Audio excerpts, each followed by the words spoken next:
আসসালামু আলাইকুম। আমার ফেসবুকে যারা আছেন আপনাদের সবাইকে শুভেচ্ছা জানাচ্ছি। আপনাদেরকে একটা গুরুত্বপূর্ণ জিনিস বলতে চাচ্ছি। আমি সরকারে আসার আগে এবং এর পরে বহু মানুষ আমার সাথে ছবি তুলে রিকোয়েস্ট করে, অনেক করে ছবি তুলে। সরকারে আসার আগে এমনও হয়েছে, বহু প্রোগ্রামেও গিয়েছি, অনেকে ছবি তুলেছে।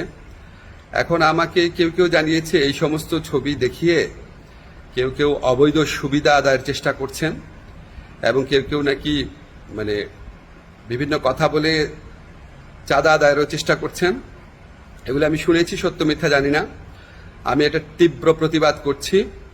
যারা এই সমস্ত কর্মকাণ্ড করছে বা করার চেষ্টা করছে, আপনারা তাদেরকে পুলিশে ধরিয়ে দিবেন।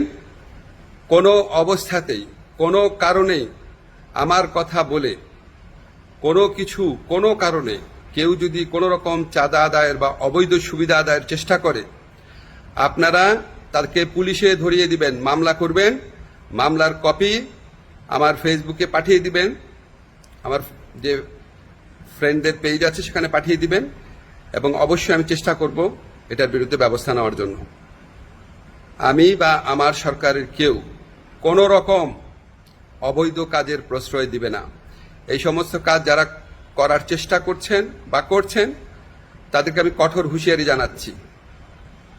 বাংলাদেশের মানুষের সাথে কোনো রকম অন্যায় করবেন না, আমাদের কারো নাম ব্যবহার করবেন না, আমাদের নামে কোনো রকম চাঁদাবাজি, অবৈধ সুবিধা আদায়, কাউকে কোনো রকম হুমকি দেওয়া, এইসব থেকে বিরত থাকবেন। আমরা জানতে পারলে উপযুক্ত আইনগত ব্যবস্থা গ্রহণ করা হবে। সবাই ভালো থাকবেন, সুস্থ থাকবেন।